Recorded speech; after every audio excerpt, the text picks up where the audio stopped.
නමෝ තස්සේ භගවතු අරහතෝ සම්මා සම්බුද්දස්සේ ප ဋ ාණ දේශකස්සේ නමෝ තස්සේ භගවතු අරහතෝ සම්මා සම්බුද්දස්සේ ප ဋ ාණ දේශකස්සේ නමෝ තස්සේ භගවතු අරහතෝ සම්මා සම්බුද්දස්සේ ප ဋ ාණ දේශකස්සේ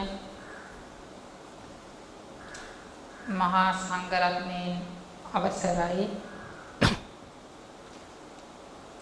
සද්ධා බුද්ධි සම්පන්න වාසනාවන්ත පින්තුනි මේ පින්තුන් මේ අවස්ථාවේදී සූදානම් වන්නේ විශේෂයෙන්ම දුර්ලභ ගණේ වටිනා කියන පින්කමක් තමන්ගේ ජීවිතයට සිද්ධ කර ගැනීමටයි. පින්තුනි ඒ භාග්‍යවත් වූ අරිහත් වූ දස බලධාරී සර්වඥ රාජෝත්තමයාණන් වහන්සේ කජගහ නුවර වැඩවසන අවස්ථාවකදී හිමිල කියලා ස්වාමීන් වහන්සේ නමක් භාග්‍යතුන් වහන්සේ ළඟට එළඹිලා ඒ භාග්‍යවත් වූ අරිහත් වූ දස බලධාරී සර්වඥ රාජෝත්තමයාණන් වහන්සේගේ චක්‍ර ලක්ෂණයෙන් අලංකාරමත් වූ ශ්‍රී පාද යුග්මය වන්දනා කරලා එකත් පසකින් හිඳගෙන ඇඟිලි බැඳගෙන භාග්‍යවතුන් වහන්සේගෙන් අහනවා කෝනුකෝ බන්තේ හේතු කෝපච්චයෝ යේන තථාගතේ පරිනිබ්බුතේ සද්දම්මෝ න චිරට්ඨිතිකෝ හෝති. ස්වාමීනි භාග්‍යවතුන් වහන්සේ පරිනිර්වාණයටපත් වුණයින් පස්සේ මේ සද්ධර්මය වැඩි කලක් පවතින්නේ නැතුව ඉක්මනට අතුරුදහන් වෙනවනම් ඉක්මනට සද්ධර්මය අතුරුදහන් වීමේ හේතුව කුමක්ද? ඒ වෙලාවේ භාග්‍යවතුන් වහන්සේ දේශනා කරන්න යෙදුනේ ඉද කිමිල තථාගතේ පරිනිබ්බුතේ බික්ඛු බික්ඛුනියෝ උපාසකා උපාසිකායෝ ධම්මේ අගාරවා විහරಂತಿ අප්පතිස්සා. කිමිලයනි තථාගතයන් වහන්සේ පිරිනිවීමෙන් අනතුරුව බික්ඛු බික්ඛුනී උපාසක උපාසිකා වචන හතරම තියෙනවා මෙතන. බික්ඛු බික්ඛුනී උපාසක උපාසිකා කියන මේ සිව්වන පිරිස ධම්මේ අගාරවා විහරಂತಿ අප්පතිස්සා. භාග්‍යවතුන් වහන්සේ විසින් දේශනා කරන ධර්මයේ කෙරෙහි ගෞරව ආදරය රහිතව වාසය කරනවා. අයංකෝ කිමිල හේතු අයං පච්චයෝ යේන තථාගතේ පරිනිබ්බුතේ සද්දම්මෝ න චිරට්ඨිතිකෝ හෝති.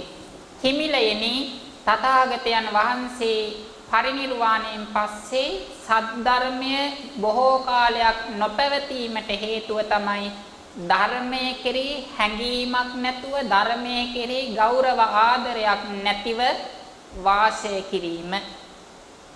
ඒ වෙලාවේ මේ කිමිල ස්වාමීන් වහන්සේ නැවත අහනවා කෝනුකෝ බන්තේ හේතුකෝ පච්චයෝ යේන තථාගතේ පරිනිබ්බුතේ සද්දම්මෝ චිරට්ඨිතිකෝ හෝති.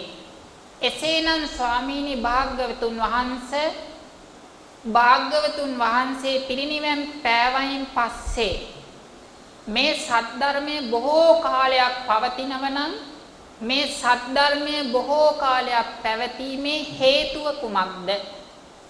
ඒ වෙලාවේ භාග්‍යවතුන් වහන්සේ විසින් දේශනා කරන්නට යෙදුනා ඉද කිමිල තථාගතේ පරිනිබ්බුතේ බික්ඛු බික්ඛුනියෝ උපාසකා උපාසිකායෝ සද්දම්මේ සගාරවා විහරಂತಿ සප්පතිස්සා. කිමිලයනි තථාගතයන් වහන්සේගේ පරිනිර්වාණයෙන් අනතුරුව බික්කු බික්කුණී උපාසක උපාසිකා කියන මේ සිව්වන පිරිස තථාගතයන් වහන්සේ විසින් අවුරුදු 45ක් මුළුල්ලේ දිවා රාත්‍රී වෙහෙස නොබලා දේශනා කරන්නට යෙදුන ශ්‍රී සද්ධර්මයේ කෙරෙහි අදිමාත්‍ර ගෞරව ආදරයෙන් යුතුව වාසය කරනවා. අයංකෝ කිමිල හේතු අයං පච්චයෝ යේන තථාගතේ පරිනිබ්බුතේ සද්දම්මෝ චිරට්ඨිතිකෝ හෝති. කිමිලය භාග්‍යවතුන් වහන්සේගේ පරිනිර්වාණයෙන් පස්සේ මේ ධර්මය බොහෝ කාලයක් පවතිනව නම් ඒකට හේතුව තමයි බික්කු බික්කුණී උපාසක උපාසිකා කියන මේ සිව්වන පිරිසම භාග්‍යවතුන් වහන්සේ විසින් දේශනා කරන්නට යෙදුන ධර්මය කෙරෙහි අදිමාත්‍ර සද්ධා ගෞරවයෙන් යුතුව වාසය කිරීම. එනිසා පින්තුනි යම් කිසි භික්ෂුවකට හෝ භික්ෂුණියකට හෝ උපාසක උපාසිකාවකට හදවත තුල හැඟීමක් තියෙනව නම් අනේ මේ සද්ධර්මය තව බොහෝ කාලයක් ලොව තුල පවතිවා කියලා ඒ සත්පුරුෂයා විසින් කරන්නට ඕන භාග්‍යවතුන් වහන්සේ විසින් දේශනා කරන්නට යෙදුන ධර්මය පිළිබඳව අදිමාත්‍ර සද්ධා ගෞරව ආදරය තමන්ගේ හදවත තුල ස්ථාවර කර ගැනීමයි. පින්තුනි ධර්මයේ කෙරෙහි ගෞරව ආදරය ඇති වෙන්නේ හේතු නිසා ප්‍රත්‍ය නිසා ඉබේම ඇති වෙන්නේ නැහැ. ධර්මයේ කෙරෙහි ගෞරව ආදරය අපේ හදවත් තුල ඇති වෙන්න නම් අපි ධර්මයේ වටිනාකම ටික ටික තේරුම් ගන්නට ඕන. ධම්මෝ තිලෝක සරණෝ ධම්මෝ සූරියෝ තමෝ නුදෝ. ධම්මෝ තිලෝක සරණෝ පින්තුනි මේ ලෝක ධාතුවේ සිටින්නා වූ සකල සත්ත්ව සමූහයාටම තියෙන එකම පිහිට පිළිසරණ තමයි ඒ භාග්‍යවතුන් වහන්සේ විසින් දේශනා කරන්නට යෙදුන උත්තරීතර ශ්‍රී සද්ධර්මය. ධම්මෝ සූරියෝ තමෝ නුදෝ. පින්තුනි මේ ලෝක ධාතුවේ සූර්යයන් දස දහසක් පහළ වුණත් එක සත්වයකගේ නමුදු චිත්ත සංතානය තුල තියෙන අවිද්‍යාව නැමැති අන්ධකාරය දුරු කිරීමට සමත් වෙන්නේ නැහැ. නමුත් ඒ භාග්‍යවත් වූ අරිහත් වූ දස බලධාරී බුදුරජාණන් වහන්සේ විසින් දේශනා කරන්නට යෙදුන එක සඳහම් පදයකින් නමුත් අනන්ත අපරිමාණ සත්වයන්ගේ චිත්ත සංතාන තුල තියෙන අවිද්‍යාව දුරු කරන්නට පුළුවන්කම තියෙනවා. ඒකයි ධම්මෝ සූරියෝ තමෝ නුදෝ. අවිද්‍යාව නැමැති අන්ධකාරය දුරු කරන්නා වූ සූර්ය මණ්ඩලය තමයි භාග්‍යවතුන් වහන්සේ විසින් දේශනා කරන්නට යෙදුන ධර්මය. ඒවන් තන් සරණං khemං කිසිදු උපද්‍රවයකින් තොර වූ පරම පවිත්‍ර සරණ පිහිට තමයි ධර්මය. ධම්මෝ මේ සරණං වරං ඒ තථාගත භාග්‍යවතුන් වහන්සේගේ ශ්‍රාවකයට තියෙන එකම පිහිට පිළිසරණ තමයි පින්වතුනි ධර්මය. ගච්ඡාමි සරණං ධම්මං නත්ථි මයිහං භයං සදා. ඒ භාග්‍යවත් වූ අරිහත් වූ දස බලධාරී බුදුරජාණන් වහන්සේගේ ධර්මය යම් කිසි කෙනෙක් බලවත් වූ විශ්වාසයෙන් යුතුව සරණ යනව නම් ඒ සත්වයාට බයක් තැති ගැනීමක් ඇති වෙන්නේ නැහැ. ඒකනේ පින්වතුනි භාග්‍යවතුන් වහන්සේ දේශනා කරන්න යෙදුනේ අත ධම්මං සරේයාත නීයා නිකං සුදේසිතං. මහණෙනි නුඹලා ආරණ්‍යයකට හෝ රුක් මුලකට හෝ ශුන්‍යාගාරයකට පැමිණි විට නුඹලට බියක් තැති ගැනීමක් ඇති වෙනව නම් එකල්හි ධර්මය මෙනෙහි කරන්න. ධම්මං හිවෝ අනුස්සරතං යං භවිස්සති බයං මා චම්බි තත්තං මා ලෝමහංසෝ වාසෝ පහිස්සති. මහණෙනි ධර්මයේ මෙනෙහි කරන්නා වූ නුඹලාගේ චිත්ත සංතානය තුල යම් බියක් තැති ගැනීමක් තිබුණා නම් මේ ධර්ම බලයෙන් ඒ බිය තැති ගැනීම දුරු වෙනවා ඒකාන්තයි. පින්තුන් මේ පින්තුන් අහලා තිනේ මේ ලංකා ද්වීපයේ එක්තරා අවස්ථාවකදී චෛත්‍යයක් ගොඩනගන විට ඒ චෛත්‍ය දේවතා කොටුවේ ඉඳලා එක්තරා ස්වාමීන් වහන්සේ නමක් චෛත්‍ය මළුවට ඇදගෙන වැටුණා. මේ ඇදගෙන වැටෙන අවස්ථාවේ බිම හිටපු ස්වාමින් වහන්සේලා කෑ ගහලා කියනවා "ඇවැත්නි ඔබට වෙන කිසි පිළිසරණක් නැහැ. ඔබ භාග්‍යවතුන් වහන්සේ විසින් දේශනා කරන්නට යෙදුන ධර්මයම මෙනෙහි කරන්න" කියලා. පින්තුනි මේ වැටෙමින් හිටිය ස්වාමින් වහන්සේ වෙලාවේ භාග්‍යවතුන් වහන්සේ විසින් දේශනා කරන්නට යෙදුන ධර්මය මෙනෙහි කරන්නට යෙදුනා. ධර්මය මෙනෙහි කරනවත් සමගම ඒ චෛත්‍යයෙන් විශාල ගල්පතුරක් මතුවෙලා මේ ස්වාමීන් වහන්සේ හරියට කෙනෙක් අල්ල ගන්නවා වගේ ඒ ගල්පතුරෙන් මේ ස්වාමීන් වහන්සේව පිළිගත්තා. පිළිගෙන හිමින්සරේ සෑ මළුවෙන් තැබුවා. පින්තුනි මෙන්න මේකයි ධර්මයේ ආශ්චර්ය ආනුභාවය. මේ වගේ ආනුභාව සම්පන්න දෙයක් තමයි අපි සරණ ගිහිල්ලා තියෙන්නේ.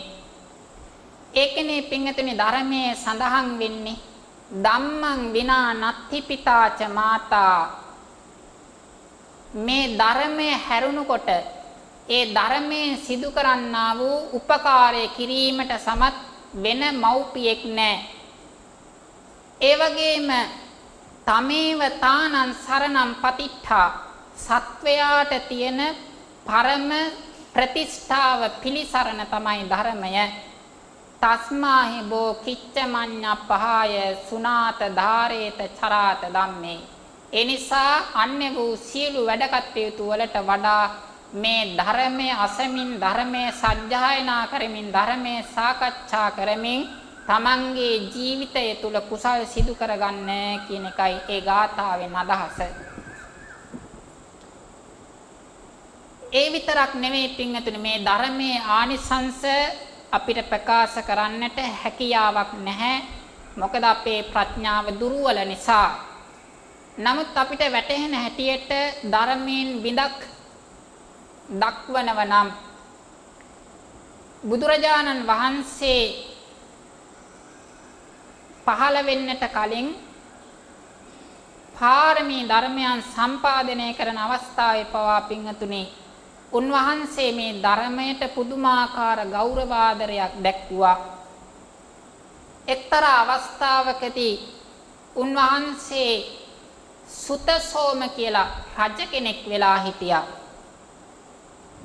මේ කාල වකවානුවේම තවත් එක්තරා පුද්ගලයෙක් මනුස්ස මාංශය කන්නට පුරුදු වෙලා කැලෑවට ගිහිල්ලා මිනිස්යන්ගේ මස් කමින් ජීවත් වුණා.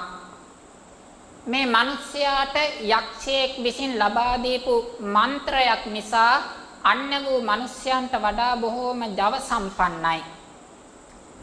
ඉතින් එක්තරා අවස්ථාවකදී මේ මනුස්ස මාංශය කමින් ජීවත් වෙන මිනිසාට රෝගයක් වැළඳුණා. මේ රෝගය වැළඳිච්ච වෙලාවේ දෙවියන්ට යාඥා කරනවා මගේ මේ රෝගේ සුවපත් වුණොත් මේ දඹදිව ඉන්න 101ක් රජවරු අරගෙන ඇවිල්ලා හිස ගසලා ඔබට බිලි පූජාවක් පවත්වනවා කියලා. එහෙම ප්‍රකාශ කරලා කාලය ගත වෙන විට මේ මිනිස්යාගේ රෝගය සුව වුණා. ඉබේටම තමයි රෝගය සුව වුණේ. දෙවියන්ගේ කිසිම සම්බන්ධයක් නැහැ. නමුත් මේ මිනිස්යා හිතුවා දෙවියෝ තමයි මේක සුව කළා දුන්නේ. එනිසා මම බිලි පූජාව තියන්න ඕන කියලා සුතසෝම රජුරුව හැර ඉතුරු රජවරු 100ම අල්ලගෙන ඇවිල්ලා ඒ රජවරු 100ම එල්ලලා තිව්වා. සුතසෝම රජුරුව අල්ල ගන්නකම්. ඇත්තටම ඒ ප්‍රදේශයේ හිටපු දේවතාවා මේ බිලි පූජාවට කැමති නෑ. ධාර්මික දේවතාවෙක් තමයි හිටියේ. ඒ දේවතාව මේ පුරුෂයා ළඟට ඇවිල්ලා කියනවා මේ බිලි පූජාවෙන් මට අවශ්‍ය නෑ, තේරුමක් නෑ. සුතසෝම රජුරුව මෙතෙන්ට එක්කන් ආවේ නැත්තම් මේ පූජාව මම පිළිගන්නේ නැහැ කියලා සුතසෝම රජුරුවන් එක්කන් එන හැටියට දන්වා හිටියා. ඉතින් සුතසෝම රජුරුවොත් එක දවසක් තමන්ගේ මගුල් උයනට පැම්පාසු වීම සඳහා ස්නානය කිරීම සඳහා පිටත් වුණා. මේ අතරතුර මේ මිනීමස් කන පෝරිසාද කියන තැනැත්තා රජතුමාගේ උයනට ඇවිල්ලා හැංගිලා හිටියා මේ සුතසෝම රජුරුව අල්ලගන්න. ඉතින් මේ සුතසෝම රජුරුව රජ උයනට එන අතරමඟදී නන්ද කියලා මානවකයෙක් ඇවිල්ලා රජතුමාට දන්වා හිටියා ස්වාමීනි මම මේ යොදුන් 120ක් දුර ගෙවාගෙන ඔබට බණපද 4ක් දේශනා කරන්නටයි ආවේ. ඒ වෙලාවේ මේ සුතසෝම රජුරෝ කියනවා එහෙමනම් මගේ මේ ශරීරය පිරිසිදු කරගෙන එන්නම් එතකන් රජවාසලට ගිහිල්ලා ඉන්න කියලා ප්‍රතිඥා දීලා රජතුමා පැම්පහසු වීම සඳහා මගුල් උයනට ගියා. උයනට ගිහිල්ලා පැම්පහසු වීම ආදී කටයුතු ඉවර වෙලා ගොඩට එනවත් සමගම අර පෝරිසාද කියන තැනැත්තා මේ රජුරෝ අල්ලගෙන තමන්ගේ වාසස්ථානයට එක් කරගෙන ගියා. එක් කරගෙන යනකොට රජතුමාගේ ඇඟේ තිබිච්ච වතුර මේ පෝරිසාද තැනැත්තාගේ ඇඟට වැටෙනකොට අහනවා ඔබ මොකක් නිසා දඬන්නේ කියලා. ඒ වෙලාවේ මේ සුතසෝම රජතුමා කියනවා මම උයනට එන්න කලින් පොරොන්දුවක් වුණා. නන්ද කියන බ්‍රාහ්මණතුමා මට ධර්මයේ දේශනා කරන්න ආවා. මම ඉක්මනට ඇවිල්ලා ඒ ධර්මය අහනවා කියලා පොරොන්දුවක් වුණා. ඒ පොරොන්දුව ඉටු කරගන්න බැරි නිසා තමයි මං අඬන්නේ. ඒ වෙලාවේ මේ සුතසෝම රජුරවන්ට මේ පෝරිසාද තනත්තා සමග බහින් බස් වෙලා නැවත පෝරිසාද තනත්තා සමග ප්‍රතිඥාවක් ඇති කරගෙන මම ඒ දහම් පද ටික අහගෙන නැවත ඔබ ළඟට පැමිණෙනවා කියලා පොරොන්දු කරවගෙන සුතසෝම රජතුමා රජවාසලට නැවත පිටත් වුණා. පිටත් වුණායින් පස්සේ පින්වතුනි එතුමාගේ තියෙන ධර්ම ගරුත්වය නිසා අම්මා තාත්තා ළඟටවත් යන්නේ නැතුව කෙලින්ම අර කලින් ඇවිල්ලා හිටපු බ්‍රාහ්මණතුමා ළඟට ගිහිල්ලා තමන් රජතුමා කියලා උස්සාසනයක ඉඳගන්නේ නැතුව මිටි ආසනයක ඉඳගෙන ඒ අරගෙන ආපු ධර්මය දේශනා කරන්නට කියලා කිව්වා. ඒ වෙලාවේ ඒ නන්ද කියන බ්‍රාහ්මණතුමා සුවඳ වතුරෙන් අත් දෙක සෝදගෙන තමන්ගේ බෑග්ගේ තිබිච්ච දහම් පොත අරගෙන ඒ දහම් පොතේ සඳහන් වෙච්ච ගාථා 4ක් මේ සුතසෝම රජුරවන්ට දේශනා කරන්නට යෙදුණා. පළවෙනි ගාථාව තමයි සකිදේව සුතසෝම සබ්බි හෝති සමාගමෝ සානං සංගති පාලේති නාසබ්බි බහු සංගමෝ. ඒ ගාථාවේ අදහස තමයි සුතසෝම රජතුමනි සකිදේව එක වතාවක් නමුත් සබ්බි හෝති සමාගමෝ බුද්ධාදී සත්පුරුෂයන් සමග ඇසුරු කරන්න ලැබුණොත් ඒ එකවර ලැබිච්ච ඇසුර පවා ඒ ජීවිතයට බොහෝ කාලයක් හිතසුව පිණිස පවතිනවා. ඒක තමයි පින්වතුනි අපි මේ ප ဋ ාණෙදි කියන්නේ පුග්ගලෝපි උපනිස්සය පච්චයේන පච්චයෝ කියලා. අපේ ජීවිතේට සත්පුරුෂයෙක් එකවරක් ඇසුරු කරන්න ලැබුණත් ඒ එකවර ඇසුරු කරන්න ලැබීම කල්ප ගානක් සැප විපාක ලැබීමට හේතුවක් වෙනවා. මේක විස්තර කරන්න තව බොහෝ කරුණු කියන්න පුළුවන්. නමුත් කාල වේලාව නැති නිසා විස්තර කරන්නේ නැහැ. කරුණක් දෙකක් මතක් කරගන්නව නම් එදා එක බ්‍රාහ්මණ කුමාරයෙක් හිටියනේ ලෙඩ වෙලා මිය යන අවස්ථාවේ ඒ තමයි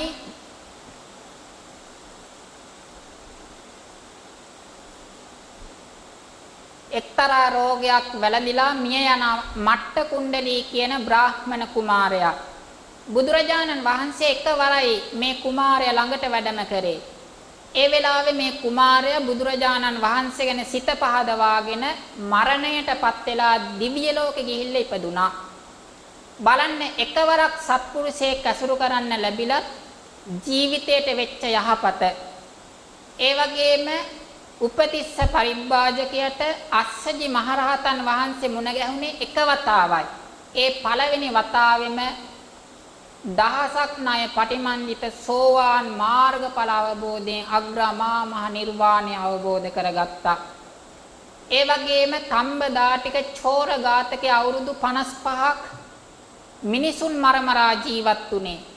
ඒත් අන්තිම අවස්ථාවකදී සාරිපුත්ත මහරහතන් වහන්සේ මුණ ගැහිලා දානයක් පූජා කළා ධර්මය අහන්න ලැබිච්ච නිසා ඒ අකුසල් සියල්ලම යටපත් කරගෙන දිව්‍ය ලෝකෙ ගිහිල්ලා ඉපදුනා. මේ වගේ කතා පුවත් බොහෝම තියෙනවා. මේ පළවෙනි ගාථාවේ අදහස තමයි එක වතාවක් නමුදු සත්පුරුෂයන් සමග ඇසුරු කරන්න ලැබුණොත් ඒ සත්පුරුෂ ආශ්‍රය බොහෝ කාලයක් හිතසුව පිණිස පවතින බව. දෙවෙනි ගාථාව තමයි සබ්බිරේව සමාසේත සබ්බි කුබ්බේත සන්තවං සතන් සද්දම්ම මඤ්ඤාය සෙය්‍යෝ හෝතින පාපියෝ. හැම වෙලාවෙම සත්පුරුෂයන් සමගම එකතු වෙලා වාසය කරන්න.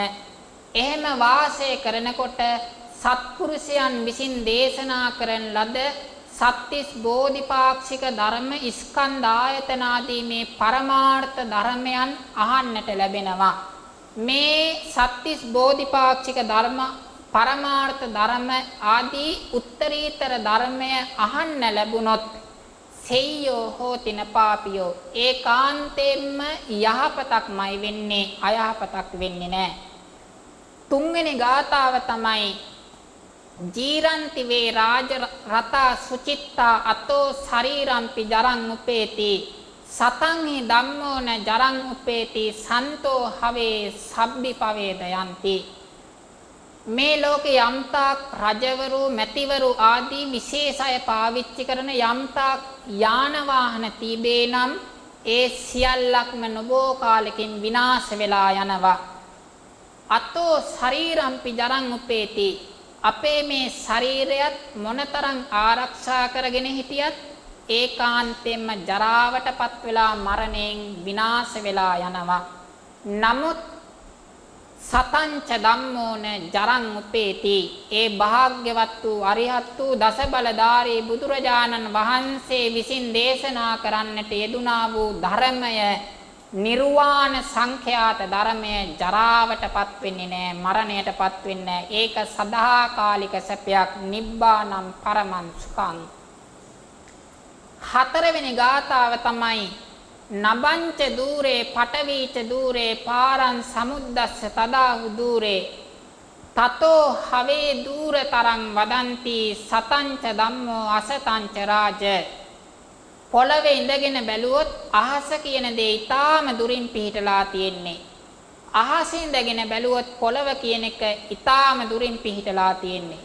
ඒ වගේම මහා සාගරයේ එක පැත්තක වෙරළ ඉඳගෙන අනිත් පැත්ත බැලුවොත් ඒ වෙරළ ඊටාම දුරින් පිහිටලා තියෙන්නේ. අනිත් පැත්තේ වෙරළ ඉඳගෙන මේ පැත්තේ වෙරළ බැලුවොත් ඔවුනොවුන්ට දුරස්තයි. තතෝ හවේ දූරතරං වදන්ති සතංච ධම්මෝ අසතංච රාජ. මහරජතුමනි ඊටත් වඩා සත්පුරුෂයන්ගේ ධර්මය සහ අසත්පුරුෂයන්ගේ ධර්මය කියන මේ දෙක ඔවුනොවුන්ට දුරින් පිහිටලා තියෙන්නේ. පින්වතුනි මෙන්න මේ ගාථා හතර තමයි සුතසෝම රජුරවන්ට දේශනා කරන්නට යෙදුනේ. ඒ වෙලාවේ සුතසෝම රජුරවෝ සසරේ එන විට මේ ධර්මය හුරු කරලා තිබිච්ච නිසා පුරිමා කුසල ධම්මා පච්චිමානං කුසලානං ධම්මානං උපනිස්සය පච්චයේන පච්චයෝ.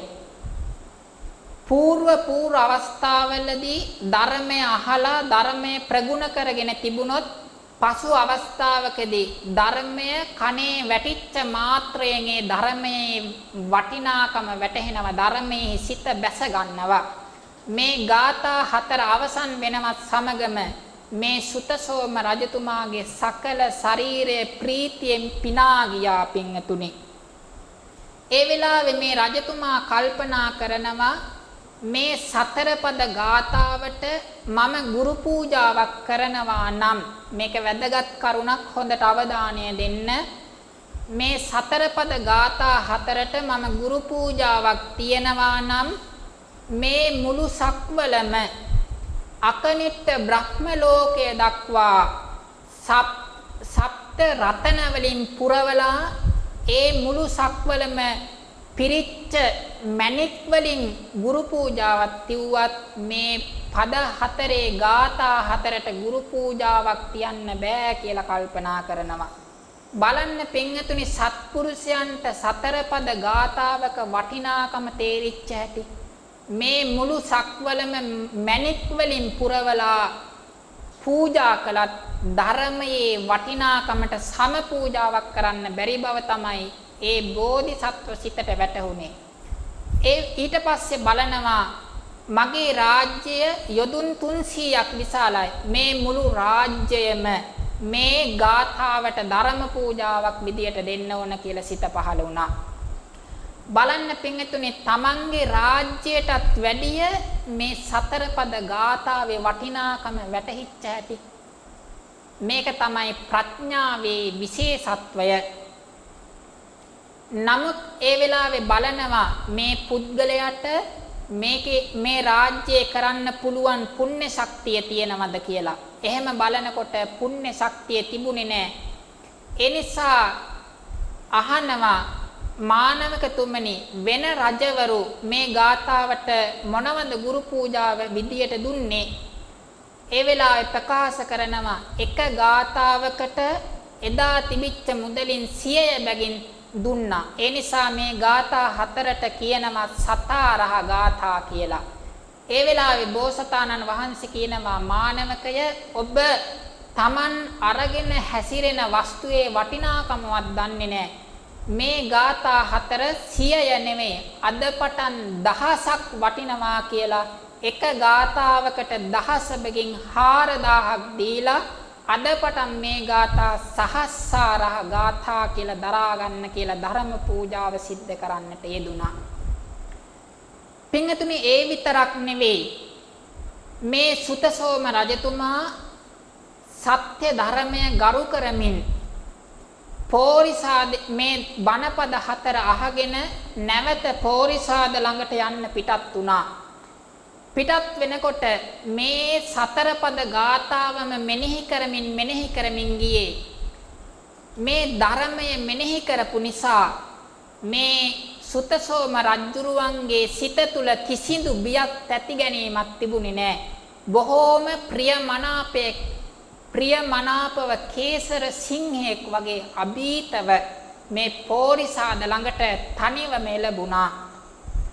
ඒ වෙලාවේ මේ පෝරිසාදතුමා කල්පනා කරනවා මේ රජතුමා මගේ අතින් ගැලවිලා ගියේ ධර්මය අහන්න.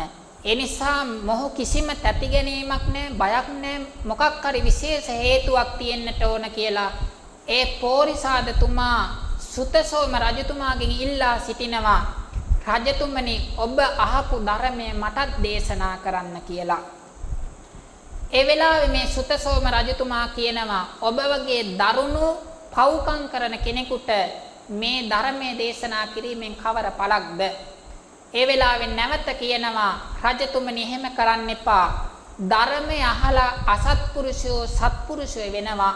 මිනීමරුවෝ මිනීමරණ එක නවත්තනවා. සත්පුරුෂයෝ තව තවත් සත්පුරුෂ වෙනවා. ඒ නිසා රජතුමනි ඔබ අසපු ධර්මයේ මට දේශනා කරන්න කියලා යාඥා කරන්නට යෙදුනා. ඒ වෙලාවේ සුතසෝම රජුරෝ අර Taman ඉගෙනගත්ත ගාථා හතර නැවත මේ පෝරිසාදතුමාට දේශනා කරන්නට යෙදුනා. පින්තුනි ඒ වෙලාවේ මේ පෝරිසාදතුමා මිනීමරමර හිටියත් අතීතයේ ධර්මය අහලා ධර්මයේ ඉගෙනගෙන හුරු කරගෙන හිටියා. පුරිමා කුසලා ධම්මා පච්චිමානං කුසලානං ධම්මානං උපනිස්සේ පච්චයේන පච්චයෝ. పూర్වේ කුසල ධර්මයන් සිදු කරලා තිබුණොත් පසුපසු අවස්ථාවලත් සිත කුසලයට නැමෙන්න ඒ කලින් කරන ලද කුසල් උපකාරක වෙනවා. මේ සුතසෝම රජුරෝ ගාථා 4 දේශනා කරලා අවසන් වෙනවත් සමගම මේ මිනී මර හිටපු පෝරිසාදයාගේ සකල ශරීරයම ප්‍රීතියෙන් පිනා ගිහිල්ලා පුදුමාකාර ධර්ම සතුටක් වින්දනය කරන්නට යෙදුනා. සිත පැහැදුනා. සද්ධාව ප්‍රඥාව සිත තුල පහළ වුණා. බලන්න පින්තුනි ධර්මයේ වටිනාකම. සතර පද ගාථාවකට ජීවිතයක් වෙනස් කරන්න පුළුවන්. සිත පැහැදිලා මේ රජතුමා ළඟ වැඳ වැටිලා කියනවා රජතුමනි මේ එක ගාථාවකට ගුරු පූජාව කරන්න මගේ ළඟ කිසිම වස්තුවක් නැහැ. ඒ නිසා එක ගාථාවකට එක වරය බැගින් ලබා ගන්න.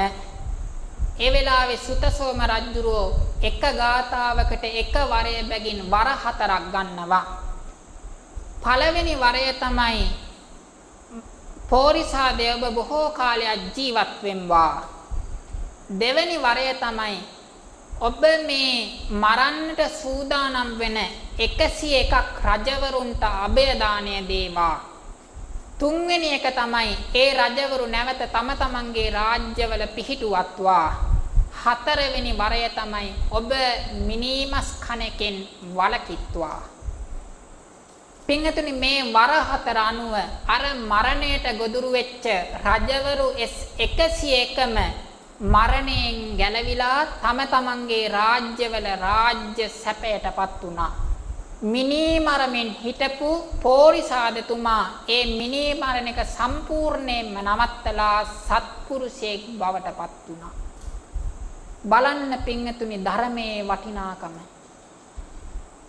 පින්තුනි තවත් අවස්ථාවකදී එක්තරා මිත්‍යා දෘෂ්ටික බ්‍රාහ්මණයෙක් ඒ වගේම බිලි කර්මයක් සිද්ධ කිරීම සඳහා ගවයන් 500ක් එළුවන් 500ක් තවත් සතුන්ගෙන් 500 බැගින් දහස් ගණන් සත්වයෝ බෙලි කපන්න සූදානම් කරා.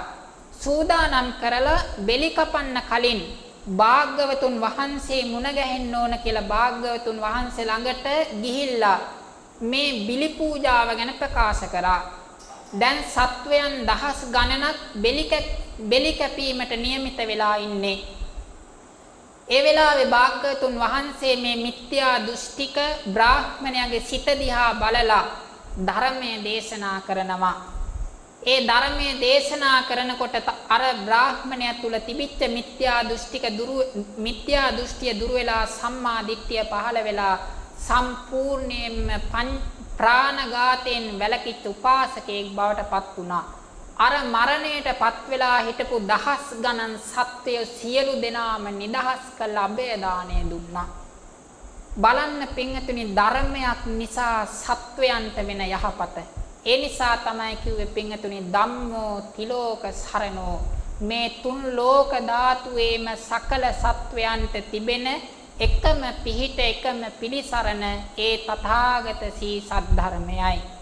ඒ සී සද්ධර්මයේ තුල සතර පද ගාථාවකින් පින්තුනි අරතරම් වටිනා ප්‍රයෝජන ලබා ගන්න පුළුවන්කම තිබුණා නම් ඒ භාග්‍යවත් වූ අරිහත් වූ දසබලධාරී බුදුරජාණන් වහන්සේ විසින් කෝටි 80000ක් සත්වයන් අග්‍ර අමාමහ නිවනට පමුණුවමින් දේශනා කරන්නට යෙදුන ඒ අනන්ත ණය සමන්නාගත සමන්ත ප ဋ ාණ අතිගම්භීර ධර්ම දේශනාවේ බලය ආනුභාවය මොනතරම්ද? ඒ අනන්ත ණය සමන්නාගත සමන්ත ප ဋ ාණ ධර්මයේ දේශනා කරන්නට යෙදුනා වූ ඒ භාග්‍යවත් වූ අරිහත් වූ දසබලධාරී බුදුරජාණන් වහන්සේ උදෙසා මේ සකස් කර ගන්නට යෙදුන සියලුම පූජාවන් ධර්ම පූජාවක්ම වේවා කියලා සාදුකාරයක් පවත්වන්න. කරුණා